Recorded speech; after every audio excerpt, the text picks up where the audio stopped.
मेरे YouTube channel math solution में आपका स्वागत है। यदि आपने अभी तक चैनल को सब्सक्राइब नहीं किया है तो प्लीज़ चैनल को सब्सक्राइब कर बेल आइकन का बटन जरूर प्रेस कर लें, जिससे कि गणित के किसी भी प्रश्न पर बनने वाली वीडियो अपलोड होते ही नोटिफिकेशन के द्वारा आप तक शीघ्र पहुँच जाए। कक्षा 7 के विद्यार्थियों का आज की ऑनलाइन कक्षा में स्वागत है। प्यारे विद्यार्थियों, आज नए अध्याय त्रिभुज की सर्वांग समता की शुरुआत करते हैं। जैसे कि अध्याय का नाम है त्रिभुज की सर्वांग समता। त्रिभुज आप जानते हैं, सर्वांग समता आपके लिए नया शब्द है। तो सर्वप्रथम हम सर्वांग सम शब्द को समझेंगे कि सर्वांग सम का क्या मतलब है। अगर आप इसका संधि विच्छेद करें, मतलब इसको टुकड़ों में आप तोड़ दें, तो इसका मतलब होता है सर्वांग माने सभी अंग समान, सभी अंग समान। तो हमने ऐसी आकृतियों के बारे में अध्ययन करना है जिनके सभी अंग समान होंगे। खासकर किन आकृतियों की बात करनी है? त्रिभुजों की। तो त्रिभुजों से पहले हमने क्या पढ़ा था? रेखाखंड, कोण, ये हमने पढ़े थे। तो हम उनकी सर्वांग समता की बात कर लेंगे। और उससे पहले आपको जो दैनिक जीवन में अपने आसपास, आपको अपने बॉक्स में ही, जहाँ आप अपने बैग में पेन्स रखते हैं, स्केच पेन रखते हैं, इस प्रकार से 2 स्केच पेन मिल जाएंगे जो कि बिल्कुल एक दूसरे के बराबर होंगे, सर्वांग सम होंगी। क्यों? क्योंकि ये एक ही सांचे से बनी हुई हैं दोनों स्केच पेन। तो इस प्रकार से बहुत सारी अन्य आकृतियाँ भी आपको अपने किचन में मिल सकती हैं। 2 गिलास मिल सकते हैं आपको सर्वांग सम, 2 कटोरियाँ मिल सकती हैं सर्वांग सम, 2 थालियाँ मिल सकती हैं सर्वांग सम, क्योंकि वो चीज़ें एक ही सांचे से बनी होती हैं। तो ऐसी चीज़ें जो आपको अपने घर में दिखती हैं, ये हैं त्रिविमीय आकृतियाँ। लेकिन हमने इस अध्याय में एक तल पर स्थित आकृतियों का अध्ययन करना है कि कौन सी आकृति किसके सर्वांग सम होगी कि नहीं। तो चलिए सबसे पहले बात करते हैं 2 रेखाखंडों की। हम 2 रेखाखंड खींचते हैं।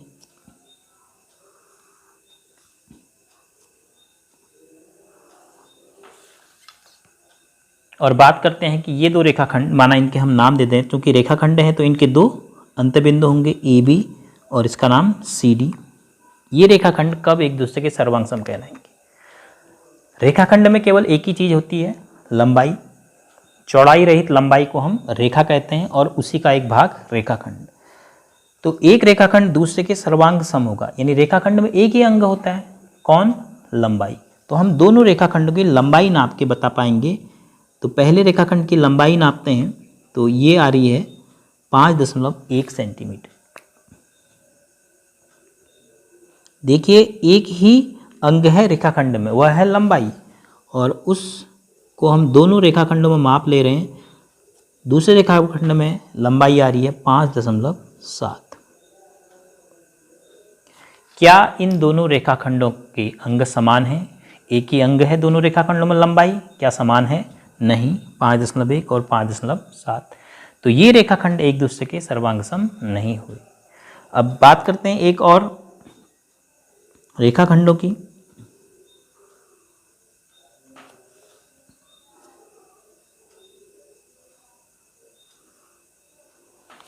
अब ये 2 रेखाखंड खींच लिया हमने, इसका नाम पी क्यू रख दिया,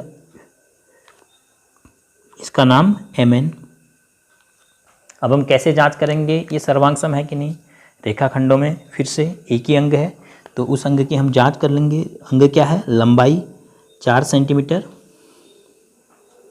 और इस रेखाखंड की लंबाई भी 4 सेंटीमीटर। तो ये दोनों रेखाखंड क्या कहलाएंगे? एक दूसरे के सर्वांग सम। तो आप कहेंगे रेखाखंड पी क्यू रेखाखंड एम एन के सर्वांग सम है। रेखाखंडों के बाद बात करें कोणों की सर्वांग समता की। अब आप जानते हैं कि कोण में क्या मुख्य चीज़ होती है? कोण में 2 किरणें होती हैं जो किसी बिंदु से शुरुआत करती हैं, और वहाँ पर किरणें जिस झुकाव पर होती हैं, उस झुकाव की आकृति को हम कोण कहते हैं। तो इसको हम क्या कहते हैं? इस आकृति को कोण कहते हैं। तो अब कोण के 3 अंग हो गए, 2 भुजाएं और एक झुकाव। लेकिन भुजाएं किरणों के रूप में होती हैं और किरणों की लंबाई अपरिमित होती है, क्योंकि किरण का आपको एक बिंदु तो पता होता है, अंतिम बिंदु कितनी लंबाई का होगा ये पता नहीं होता है। तो हम सिर्फ किसकी बात कर पाएंगे? झुकाव की। तो कोण में एक ही अंग की बात हम कर पाएंगे जिसे हम मापते हैं चांदा से, वह है कोण का झुकाव। तो कोणों की सर्वांग समता की जांच हम करेंगे उसके झुकाव से। क्यों? क्योंकि कोण में एक ही अंग हम माप सकते हैं। इस किरण की लंबाई, इस किरण की लंबाई हम नहीं माप सकते, इस किरण की लंबाई और इस किरण की लंबाई भी नहीं माप सकते। तो हम क्या माप सकते हैं? ये जो झुकाव की आकृति बन रही है चांदे की सहायता से, तो हम मापते हैं दोनों कोण में। आपको मापना पता होगा, जिस बिंदु पर आपका कोण बना है वहाँ पर आप चांदे का मध्य बिंदु रखेंगे और चांदे की जो सीधी रेखा है, चांदे का सीधा किनारा किसी एक कोण की किसी एक भुजा पर, तो दूसरी भुजा किस बिंदु को इंगित कर रही है? शून्य से स्टार्ट करेंगे तो 70 पे है दूसरी भुजा। देखिए तो ये कोण कितने अंश का है? 70 अंश का। इसी प्रकार इस कोण को भी मापेंगे। ए कोण का शीर्ष है, वहाँ पर हम चांदे का मध्य बिंदु रखेंगे और चांदे का सीधा किनारा एक भुजा AC से, तो AC से शून्य से शुरुआत करेंगे आप। देखो दूसरी भुजा कहाँ पर पहुँच गई है? 70 पर। तो इस कोण की माप भी कितना है? 70 अंश। तो आप क्या कहेंगे? ये दोनों कोण एक दूसरे के सर्वांग सम है। दोनों कोण जिनकी माप बराबर होगी वो एक दूसरे के सर्वांग सम कहलाएंगे। अब रेखाखंडों और कोणों के बाद हमें बात करनी है त्रिभुजों की सर्वांग समता की। कोई दो त्रिभुज सर्वांग सम होंगे कि नहीं होंगे, किस प्रकार हम जांच करेंगे? तो चलिए खींचते हैं हम कोई दो त्रिभुज। एक त्रिभुज हमने ये खींचा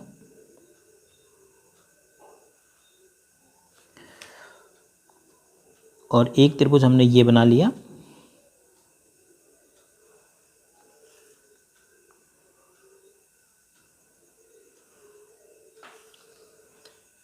तो ये दोनों त्रिभुज आपको एक जैसे आकार के भी दिखाई दे रहे हैं, लेकिन ये सर्वांग सम है कि नहीं कैसे हम समझेंगे?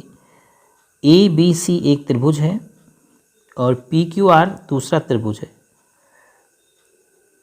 अब एक त्रिभुज में कितने अंग होते हैं? एक भुजा की लंबाई, एक भुजा की लंबाई, एक भुजा की लंबाई, तीन तो लंबाई होगी तीन भुजाओं की।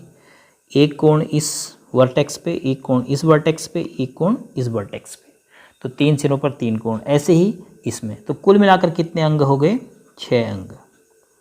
एक त्रिभुज में 6 अंग हो गए। इस त्रिभुज के भी 6 अंग, इस त्रिभुज के भी 6 अंग। अब हम बात कर रहे हैं सर्वांग सम की। सर्वांग सम का मतलब सभी अंग समान। तो यदि हमारे पास ऐसी स्थिति प्राप्त हो जाएगी कि इस त्रिभुज का प्रत्येक अंग इस त्रिभुज के बराबर है, मसलन कोण A कोण P के बराबर हो जाए, या कोण A कोण R के बराबर हो जाए, या कोण A कोण Q के बराबर हो जाए, फिर B कोण किसी दूसरे कोण के बराबर हो जाए और C कोण इसके तीसरे कोण के बराबर हो जाए, तो तीन अंग तो बराबर हो गए कोणों के। उसके बाद भुजाओं की जो लंबाई है, AC भुजा की लंबाई क्या है? जितनी भी AC भुजा की लंबाई है उतनी ही यहाँ किसी भुजा की लंबाई हो जाए।